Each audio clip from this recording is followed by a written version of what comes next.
Hey guys, you would have seen a lot of plastering videos out there, but this video is all about how not to do plastering and a little tips when something gets ruins and how to fix it a little bit. Look, I wanted to do this job to save some money, but I got some clowns out there, a lot of donkeys who says they can do plastering, but they can't. So look at the way they did the plastering, and look, that's such a thick plaster where we have to sand it back again and do something like that. In order to get that, we need to get that softened again. So that is all over the room, if you see, everywhere. So this plastering is very thick, okay, but a lot of professionals when they come, the pros when they come, they freak out and they say, this can't be done, or this has to be ripped off, or the plastering is too much, we got to sand it, blah blah blah, and all stuff. They charge too much, they ask too much to get this sanded down and redo it. I feel it's okay to give a try. There's no harm in trying. I'm one of, like you guys, DIYs. I like to learn things. So this is something I did. So this is not too bad. Like, this is not too bad. But this, if you ask for plaster, I would say no. You have to make it that big. Even a small patch, they make it that big, which makes sense. But again, as a learning curve, that's not a bad job. So when sanding, I tried this one room. Did the same thing in the other room, and I sanded the whole room, and it came down to that state, which is a workable state, and now it will end up being like that on the top coat.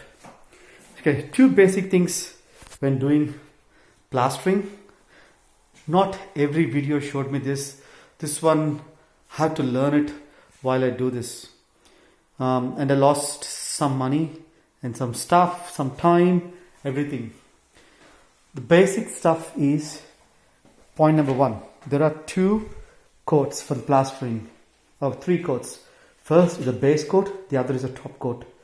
The base coat is something that goes only once, just like a primer on the paint. It just goes as thin as that, So if you want to fill a gap, put a tape on. The professional plasterers or the regular plasterers, they say not to use this tape. They want to use a paper tape, but they want to use a paper. It's, for a DIY, this is easier. I felt paper, I haven't tried it, but it may not be this hard. So you can see a lot of videos how to do a paper taping plastering. I'm not going to go through that because they are pros and they have showed you the right thing. Here I'm going to show what not to do. So put a tape on, a very thick coat of base where it should just cover the tape. Not very thick, not thick at all. It should just cover. Very thick. 2 skims. That's it. Once that is done, the base coat for these two big rooms, it's about 3x3 rooms each size, including ceiling. It should take only, if you're buying a premix, it should take only half a bucket for the whole 2 rooms. But the guy who I hired, he used 2 buckets. You can imagine how much sanding I'm doing. Look, that's only half of it. I've used vacuum cleaner to vacuum the whole sanding. So it took me 4 hours to do this one room. So I'll be doing the other room. I'll show you how I did sanding later, but let me finish this one. So one base coat, once that's done, then top coat straight away. 24 hours, wait, put a top coat over and then sand it, and then another top coat. That's it, top coat's done. 3 coats altogether, and then ready for painting. So to sand this one, you could try many different things, but I came down to two things. I have this sander here, which is from Ozito, which works great. But the only drawback is with this sander, you have to buy the sandpaper in a rolls, Sandpaper is not cheap. It's $3 something for a roll, which lasts you 3 rounds of it. But that will only cover, not much. But in an ideal world, you don't need to sand that much. But when a job like this happens, you need to sand. So that tool is okay. But the problem is, once you put the sandpaper on, it runs for about a minute or so. Then the sandpaper gets ripped off of the edges, on the edges, which is up here when you press it. No matter how you do it, it's just the way it is. The other best tool I saw is this one. It's only $30-40 from Bunnings. It's a very small tool. It says a detailed sander, but the best benefit is these sandpapers are not generic, like any other roll sanders you get, but you can get from the tool shop from Bunnings. It's only about $1 each. Like 5-pack is like $6 something, or $5 something.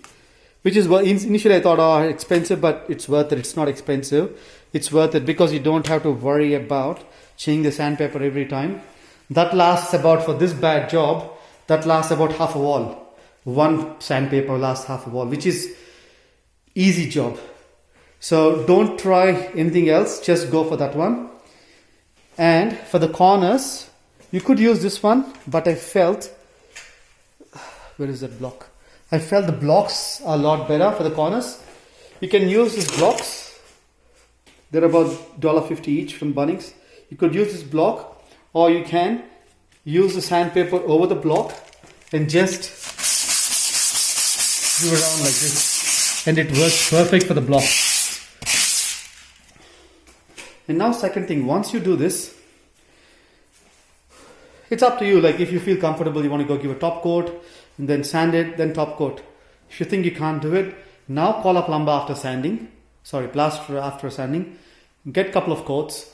Now this, some plasterers do whinge a lot, but some plasterers do understand, and they say like they can knock down the price. They can do like for $400, they can do the whole plastering. Maybe $500, maybe $600. But if you give it as a whole job, they ask you, $1,500, $2,000. Whatnot. It's up to them. It's up to each and individual plasterer how busy they are. So all I'm saying is give a try. It's no harm in trying. But if you're hiring someone, make sure he's the right plasterer, or at least he knows how to do plastering. Keep a look on him every now and then. See, this is what happened when I didn't look at him. I left it for 2 days, and this is what happens. So these are some tips that I found. Things to do, things not to do. Okay, these are the top coats. So this is the base coat. I'll just show you. The orange color one is the base coat. Goes only once. And the black color one is the top coat. That goes twice. Hopefully, I have given enough information.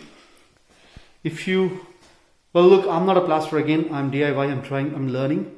If you have any comments, you want to know anything, comment in the comment section. But again, I'm not a plasterer. I'm telling you, you can go with it.